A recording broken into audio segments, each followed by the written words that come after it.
Apreciados hermanos, paz y bien. Muy buenos días, hermanos. Como que muy duras las palabras de Cristo en este domingo del Evangelio, ¿verdad? Estas son estas enseñanzas del Evangelio que se necesita tener una iluminación correcta del Espíritu Santo para poder asimilar a nuestra vida estas palabras del Evangelio. Que miren, se dice que no es una sola enseñanza esto del capítulo 9 de San Marcos, sino que son algunas enseñanzas que se fueron recogiendo. Es como un cúmulo de enseñanzas que se recogieron y se las pusieron en este capítulo. Hay que recordar que los evangelios son posteriores a Cristo. No es que alguien estaba al lado de Jesús escribiendo lo que Jesús decía, sino que los evangelios primero tienen una tradición que se llama la tradición oral. Eran enseñanzas que se les iban manifestando oralmente entre los apóstoles, los discípulos, hasta que fueron puestas por escrito. Entonces primero viene una tradición oral, después viene la tradición escrita, lo que tenemos nosotros ahora y lo que conocemos como los evangelios. Es por ello que son un cúmulo de enseñanzas que se puede dividir en dos grandes grupos. La exigencia que debe haber con la gente, o sea, la exigencia externa y la exigencia interna. Y Jesús es claro en estos puntos. Cuando Juan se acerca y les dice a Jesús, hay una persona que está enseñando, que estaba expulsando demonios, pero no es de los nuestros. Jesús le pide tener tolerancia y respeto con esta gente, porque el Señor dice claramente, si no están contra mí, están a favor mío. Hay que tener tolerancia, no se lo impidan, dice el Señor. Pero de aquí en adelante, el Señor ya va a aplicar una exigencia muy grande con lo que depende de nosotros mismos. Y a veces nosotros hacemos lo contrario. A los otros tratamos de exigir radicalmente. A los otros sí, tratamos de ser muy duros en las exigencias. Y esto aplica entre los esposos, entre los padres a los hijos, o también de los hijos a los padres, exigen mucho. Somos muy exigentes a los demás. Pero cuando aplica hacia nosotros, ya no nos exigimos, ya justificamos. Comenzamos a tener una serie de excusas para justificar nuestra deficiencia.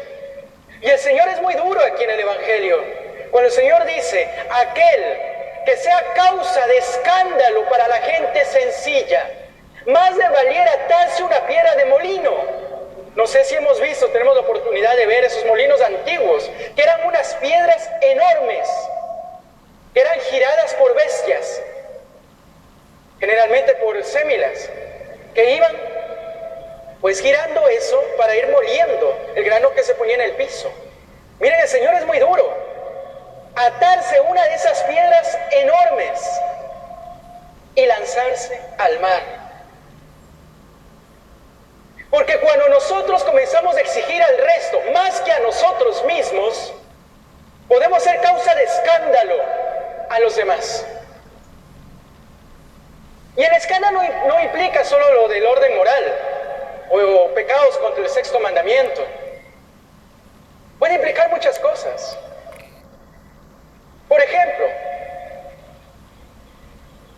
que usted quiere exigir a sus hijos que sean buenas personas. O el ejemplo que siempre pongo, que le digan a los hijos, tienes que tratar bien a tus compañeros, tienes que portarte bien con la profesora, tienes que portarte bien con tus adultos.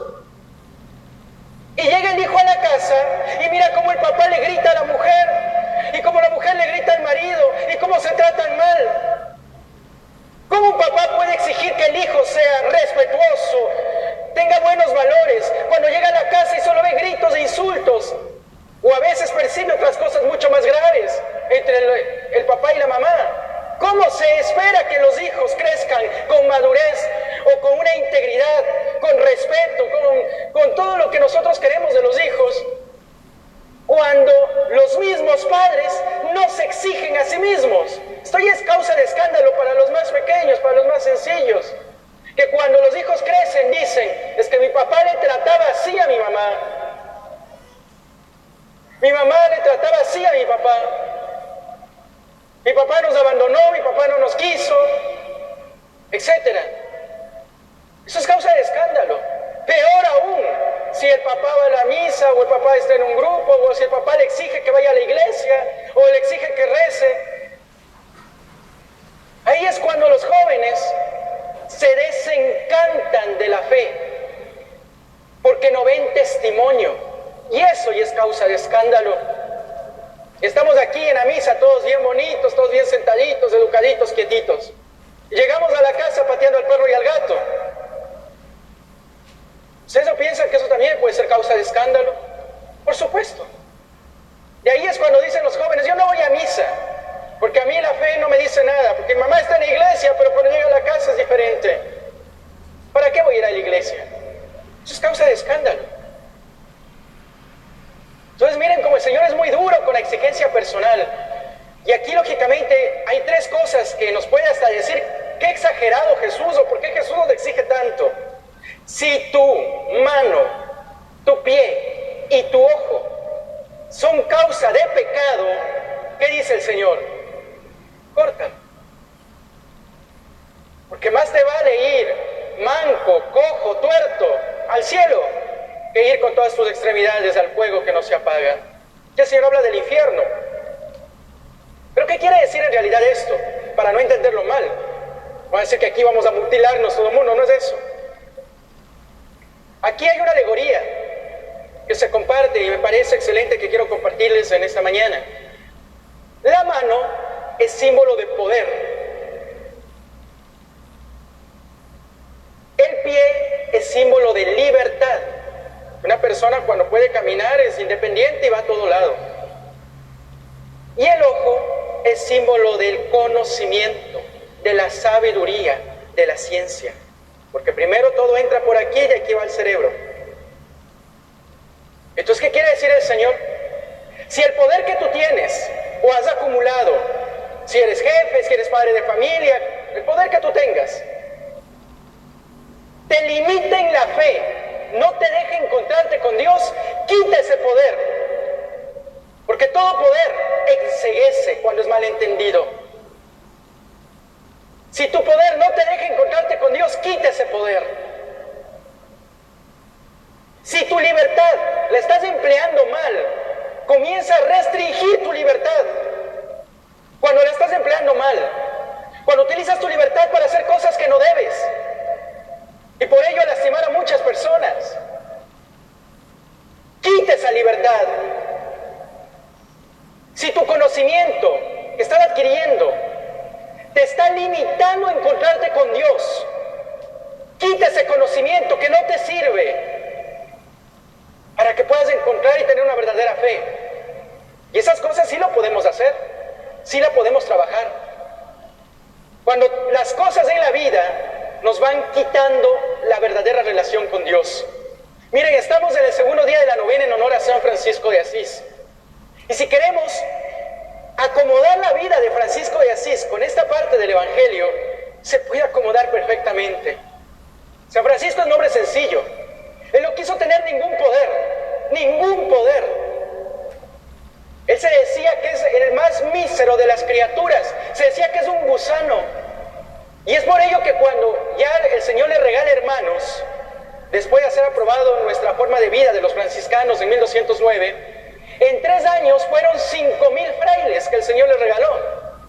Y San Francisco decía, ustedes no se llamen superiores, porque no son superiores de nadie. Por eso es que nosotros somos, por ejemplo, yo no me digo el superior del convento San Francisco de Guayaquil Centro. Somos guardianes, no superiores. Por entender a veces se le dice, yo soy superior del convento de San Francisco, pero San Francisco no quería que nos llamemos superiores, sino guardianes. Y no priores o abades, sino ministros. ¿Qué quiere decir ministro? El que sirve. Ese es un ministro. Por eso nuestro padre superior de los franciscanos en el Ecuador se llama ministro provincial. No le decimos superior provincial, porque San Francisco no quería ningún poder en este mundo. Quería ser el mínimo entre los mínimos, porque el poder no nos hace bien.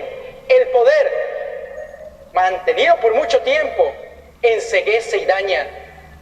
San Francisco era un hombre libre, por supuesto, era el hombre más libre del mundo, pero ¿en dónde encontró la libertad?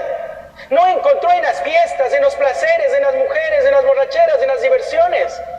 Todo eso lo dejó San Francisco. ¿En dónde encontró la libertad? En Dios. Por eso es célebre la imagen de San Francisco cuando renuncia a los bienes en la plaza de Asís delante de toda la gente y se desnuda totalmente delante del obispo y le entrega su ropa a su papá y le dice: hasta ahora yo te llamaba Pedro Bernardone, mi padre, pero de aquí en adelante mi padre será el Padre del cielo, no tendré ningún padre en esta tierra. Y salió libre y fue el hombre más libre del mundo. Sus pies los manejó en la libertad y el conocimiento. Francisco era un hombre, él decía: soy ignorante. Era un hombre iletrado, él no quería estudiar. Como vemos otros grandes santos, como Santo Domingo de Guzmán, contemporáneo de San Francisco, un hombre muy intelectual. San Francisco decía no. Pero San Francisco, todo su conocimiento le vino desde Dios. Y es por eso que tenemos grandes obras, oraciones, escritos, mensajes de San Francisco, más que Santo Domingo. Esto es increíble. ¿De dónde viene ese conocimiento? No de los libros, sino de Dios. Entonces miren que cuando uno se une a Dios, uno tiene todo lo que uno necesita en la vida. No hay necesidad de otras cosas. Qué importante es, hermanos, que nosotros aprendamos eso. Y San Francisco era un hombre muy exigente en sí mismo. Se exigía mucho. Era un hombre muy radical en el Evangelio. Y a veces nos cuesta exigirnos a nosotros mismos. Por eso, hermanos, ante cualquier debilidad que tengamos, cualquier pecado que nosotros mantengamos, no pongamos excusas. No nos justifiquemos. Ah, padrecito, es que soy humano. Sí, somos humanos, cierto es. Somos polvo y ceniza. Somos luces y sombras. Nos levantamos, pero también caemos. Pero hermanos, no nos justifiquemos en eso. Tenemos que salir de esos pecados que a veces vamos arrastrando. Tratar de mejorar cada vez más. Porque si yo exijo a los demás, exijámonos primero a nosotros. Cambiemos nosotros para tratar de cambiar a los demás. Porque no hay que estar solo diciendo: cambia esto, sé este otro, mejora tal cosa. Y nosotros creernos buenos. No. El Señor nos habla claramente en el Evangelio aquí. Nosotros no somos exclusivos, ni tenemos una exclusividad por venir a la iglesia.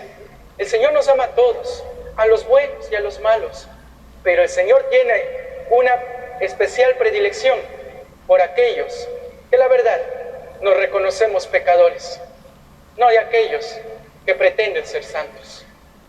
Que San Francisco, que celebramos en esta novena, nos enseña a nosotros de exigirnos a nosotros mismos. Y si queremos que nuestra familia cambie, cambiemos nosotros. Si queremos que la sociedad cambie, comencemos con nosotros mismos. Y de ahí los demás cambiarán. Hay una bonita película que si ustedes no la han visto les invito a que vean, que se llama Cadena de Favores. Es una película ya antigua. Y como no es religiosa, es una película que tiene un mensaje bastante positivo.